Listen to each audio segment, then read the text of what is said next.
And we're live. Hello everyone. Hello to everyone at home. We are we're at a very special crime night this evening. We're at the Better Reading office. We've actually got an audience who you can't see, a wonderful audience. We're going to take questions from those audience a bit later on. So welcome to those from home, and welcome to the three fabulous crime writers that we have right here in the office. Now, we will be taking questions from those of you at home, and you can ask those questions in comments, right? And we will do our best to actually address those in this session, but if not, we will all go back and address them after the session if we can. So write your questions if you're at home in comments. So welcome. Welcome, Karen. Welcome, David. Welcome, Dave. So I've got a Dave, I've got a David, and of course, we all know Karen Herbert. I have been lucky enough to have also, not just tonight, to be with these three wonderful crime writers, but also I've actually had a podcast conversation with every one of them, actually, haven't I? Yeah, over the few years. So I'm going to start with intros. So as I said, for those people at home, you can ask questions through comments. For those of you that are joining us tonight, we'll take questions later on. Okay, we'll start with you, Dave Warner, who has written a book called Summer of Blood. Dave is an author. Now, I've trained them really well. You know how I like how I like authors to have their books? Look at that. Look at that. Dave is an author, as we know, a musician and a screenwriter. He has written 9 novels, including River of Salt and Over My Dead Body. Over My Dead Body, I mean, typical, right? And 6 non-fiction books. His first novel, City of Light, won the Western Australian Premier's Book Award for fiction. And Before It Breaks, which was published in 2015, won the Ned Kelly Award for Best Australian Crime Fiction. Also a musician, in 2017 he released his 10th album, When. He has been named a Western Australian State Living Treasure. Oh my goodness. And has been inducted into the Whammy Rock and Roll of Renown. Is that how it's pronounced? Yep. That's exactly right, Sean. Yeah. He's here today to talk about his latest novel, as we said, Summer of Blood, which merges both gripping crime fiction and rock and roll. I mean, do you know, I think that there's such a correlation between writers and musicians because it's storytelling, right? Absolutely. Yeah. Okay. Yeah. We'll get into that a little bit more. Dave Wish-Wilson. Again, I've met Dave a couple of times before, actually. Once when I was in Western Australia, and then podcasting. He's written a book called I Am Already Dead.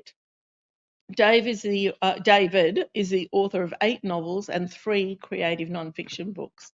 His first novel in the Frank Swan crime series, Line of Sight, was shortlisted for a Ned Kelly Award in 2012. So Ned Kelly's come up a little bit, and we're going to talk about that later too and explain to everybody at home and everybody in the studio today what that is.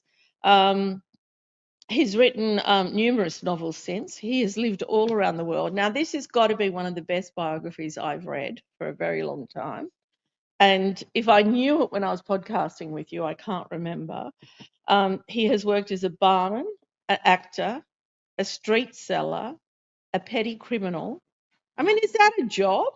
Yeah. It's a job. Full-time job. Yeah. Okay, it's a full-time job. I guess it depends how much you steal. That's right. Yeah, That's a labourer, an exterminator, a factory worker, gardener, clerk, travel agent, teacher, and drug trial guinea pig.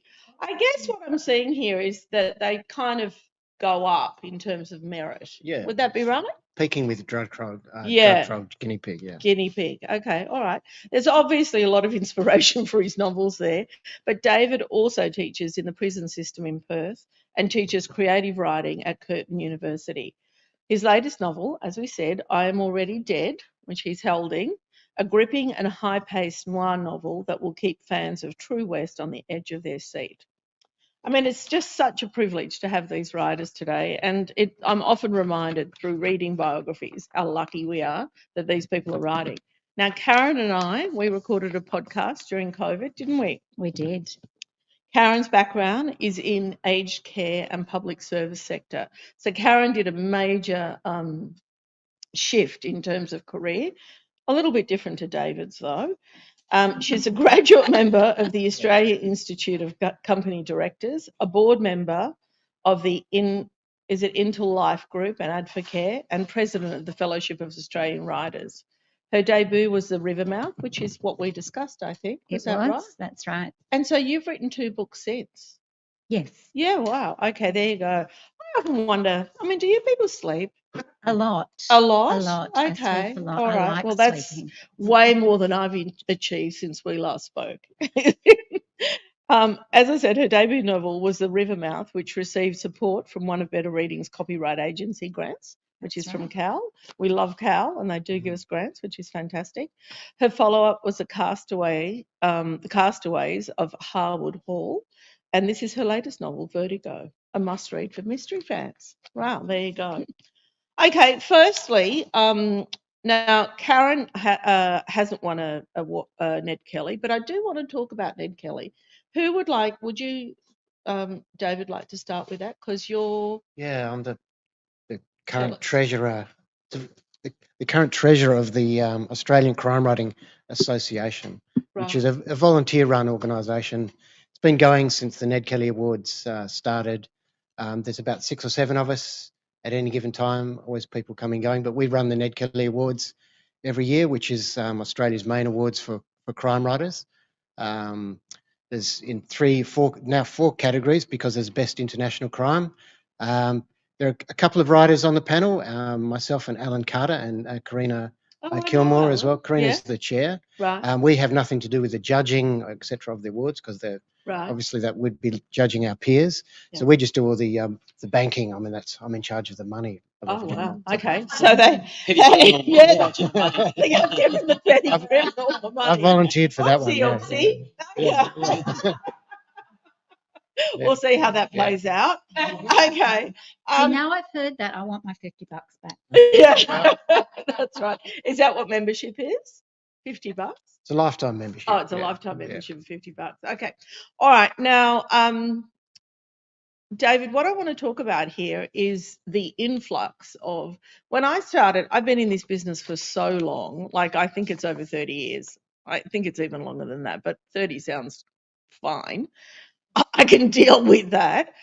But when I started out, and I started out as a bookseller on the shop floor, and I did that for about 20 years of my career, there was so little Australian crime. And when I was selling crime in those days, it was the likes of Michael Connolly. It was really coming out of either the UK, Karen Slaughter, or the US. And really, there wasn't very much Australian crime at that time. And if there was, it wasn't selling to a level that I noticed it. Would that be right?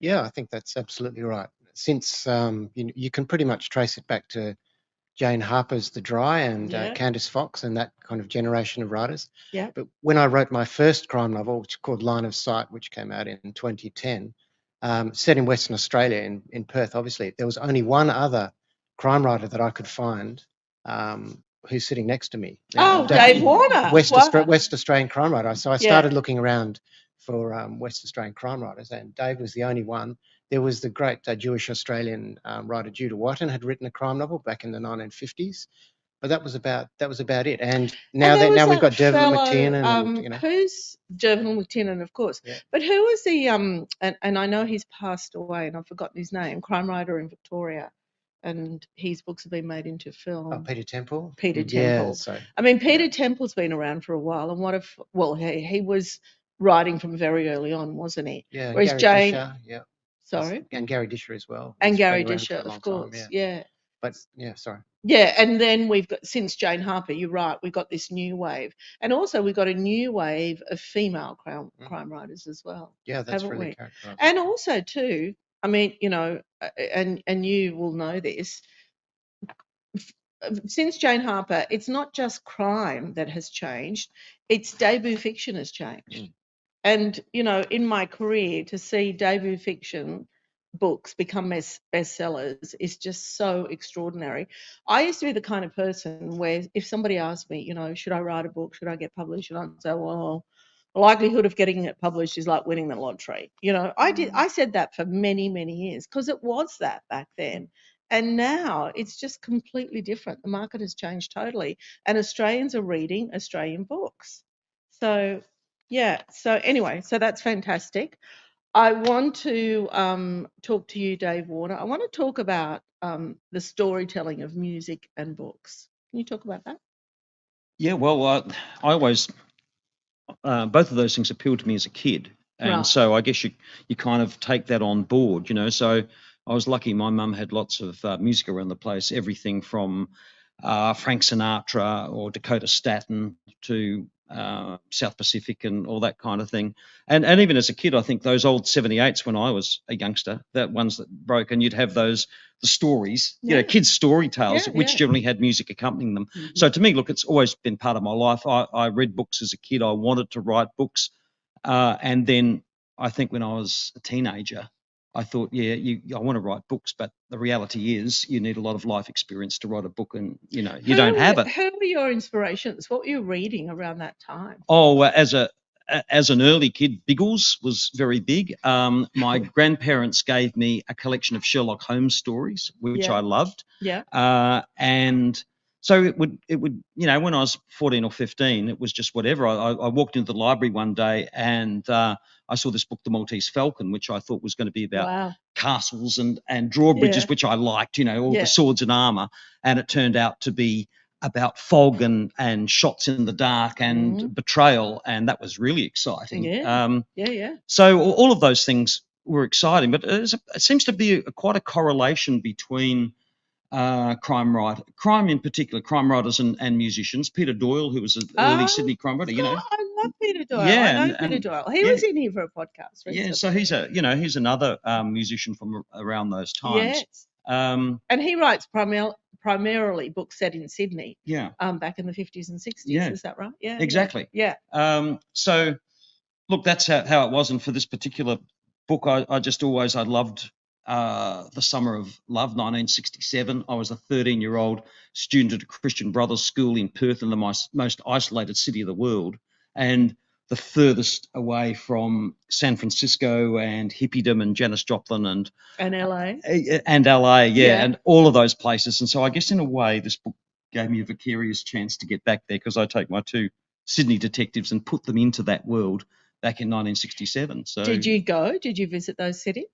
I visited, not this time. But know them. Not intimately, not as well as what you would. So Los Angeles I've been to 3 or 4 times. Yeah. San Francisco only once or twice, but it was the kind of cradle of all of that, you know, what I guess exploded into Woodstock in the end. Yeah. But and it was great fun doing the research on this, because every event that I did is reasonably well chronicled. So if I had Janis Joplin playing with Country Joe and the Fish at the original Fillmore on the 14th of May, that it was there, you know, so I was able to kind of recreate that. Yeah, exciting. Yeah. Okay, all right. I want to talk to Karen. So you had, like, to me, it seems like you were in a very, very corporate world. Like, you know, a lot of people come from, you know, let's say law into writing. I've spoken to people that have come, you know, been nurses or teachers or whatever.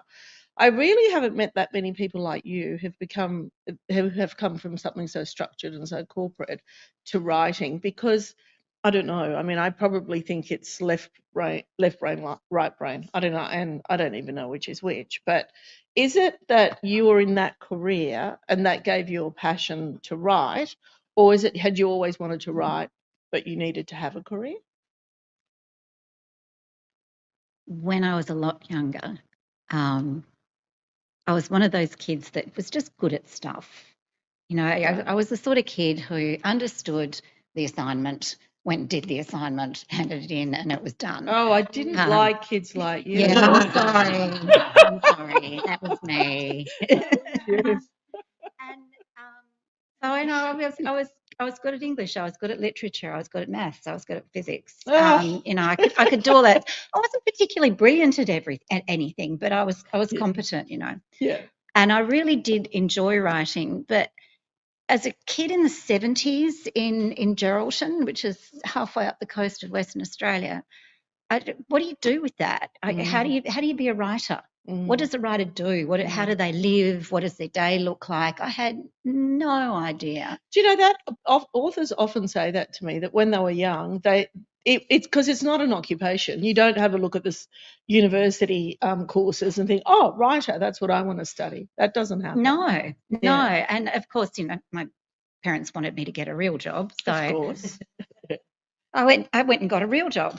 And I worked my job and I got married and I had children, and occasionally I would scribble bits and pieces. But then I would remember that I'd done some scribbling a month later, and I would go back and read it and just go, that's never going to happen, is it? But it's well and truly sailed on that one. And look, I love my corporate life. I've loved every job that I've done, even though there wasn't anything in particular that I really wanted to be. But then one day I was made redundant, and I was utterly gutted because I loved that job. I was working in aged care. And I went home and had a bit of a sulk and a glass of wine and another glass of wine, another glass of wine. And the next morning, when my husband got up and went off to work, I got dressed and I got into my office and I sat down and I started writing. Okay. How many days did you sulk for? Not a day. Oh, No, maybe hours. Comparing to my life to her life, because it would have taken me a good 3 months to get over that. Yeah, see, half of my family is Scottish and half is German. I was never, set up to be. Right. Okay. So look, I worked 9 to 5. But did 5 you know days how a week. to write a book? No, I kind of made it up as I went along, just like I understand now that these guys do. Yeah. But I learned and especially learned during the editing process, and started to understand what sort of book I'd written and where that sat genre-wise and what the promise to a reader is with a particular genre, and where I'd made mistakes in that and I needed to correct it. And was very fortunate to be working with the team at Fremantle Press on that. But I just want to backtrack a little bit from that, Karen, because like by the time you handed it to a publisher, it must have been well formed. So I'm going to go back a little bit further. And so at what point did you think you had a novel? At what point did you think you had a story that you could actually hand in? Probably not until well after I'd written it. But I kept writing because there's only so many job applications you could submit in a week. And I needed to do something. And I'm not made to sit at home. And so you're one of those people that's 9 to 5. Are you in there, or do you have a word count, or are you just so disciplined that you get at that desk at 9 and you finish at 5? I am quite disciplined. But my brain, surprise. my brain also turns to mush after 5 o'clock. And then I'm cooking dinner for my family, and my brain turns to mush after 10 o'clock in the morning. Not in the evening. Okay, so you finally had a manuscript that you're happy with, or a story, if you like, that you're happy with. How did you navigate the publishing process? I looked on a few publishers' websites and I followed their instructions for submitting manuscripts. I do what I'm told. I mean, I'm that kind of person. And I was really lucky. I sent my first book to Fremantle Press, I think, in one of the last days before they were accepting manuscripts that year. And at the end of January, they called me and said, "Oh, we'd like to publish your book." How did you know that crime was your genre? I didn't. Right. I didn't. So I was writing this book. Well, that's one thing you didn't do. Yeah. And I was really interested in the characters, and I was interested in the environment that they were hanging out in, and I just got this sense that something bad had happened to them, or was going to happen to them, and that it was somehow entwined in the small community that they lived in. So I really wrote the book to find out what was going to happen, and I didn't think I'd write crime. I thought if I was going to be a writer, I would be very literary. Oh, crime can be literary. Very serious and very important. Yeah. And no, that's not how it turned out. No, so I wrote crime, and the three books that I've written have been really different crime novels. So one was a sort of more small town gothic Australian noir kind of story. The next one was more a cozy crime. This is very much corporate corruption and bureaucracy. So I feel like I'm trying on new clothes, but within the crime genre. Oh, fantastic. That's a great description, actually. Okay, so over to you, David. What I want to know is, so you did so much living, right, before you started writing, or were you writing right throughout? No, writing to me became a bit of a life raft. I mean, I'm old enough to remember a time before the internet was around. So when I was just kind of mooching around the world, in my downtime, I spent most of my time reading. You know, I was one of those people who travelled with a bag with a couple of pairs of undies and 10 books in it. And Back in the day. back in the day, yeah. And books were a great lens to make sense of, you know, I'd read a bit of philosophy and I'd read a bit of literature, I'd read a bit of crime fiction and read a bit of poetry. Books were a great lens through which to look at So you all were the a smart stuff. criminal. I think so. Yeah. Well, yeah. It was I'd say so. not opportunity. Smart enough to stop anyway. You know, Yeah, when I had to. Yeah. absolutely. Yeah. Okay, so when was it that you kind of decided you had your first book? Yeah, so I started off in a traditional way, and it was while I was living overseas. I started writing short stories, and I was trying to process a lot of these things I'd seen, some of which weren't very good. And so I started publishing short stories in Australia. Bruce Pascoe in those days and Lynn Harwood had a journal called Australian Short Stories. So I published, I don't know, about 10 of those. And then when I was up living in Japan, one short story just kept getting longer, and that was shortlisted for a Vogel Australian Award. Oh wow! And fantastic. then I came back to Australia and started, actually, because I was, you know, basically a self-taught writer. I started going to uni, and then I started a longer story, which became my first novel, which came out in about 2006. And the crime novels were almost accidental. Again, it was I was working in the prison system, and I had another idea for a different story, but I was presented with a true crime Western Australian story, which couldn't be told in a non-fictional way, and fiction seemed to be the best way to tell it. So I did that, and I enjoyed it so much, and I found so many stories out there. I've just kept writing crime fiction because it's a good way to you know, look at the place I live anyway. And are you a disciplined writer? Are you well, I mean, you know, all writers are disciplined to an extent that they deliver a book at the end. But are you like, you know, I'm going to do 2,000 words a day, or I'm going to sit at my desk for 8 hours, or how do you approach your work as a writer? Yeah, it's probably the one thing I am disciplined about. I mean, because I kind of have to be. I've got 3 kids at home, and I work full time. So sometimes I get half an hour, and I just go hammer and tongs for half an hour. Oh, so you work outside of writing as well? Yeah, I'm a full-time university lecturer, so it's Wow. reasonably busy. But I can't even get my head around that. Yeah. Oh, I get time to write. So and sometimes I get you know, whole days, and then I treat it like a job, basically.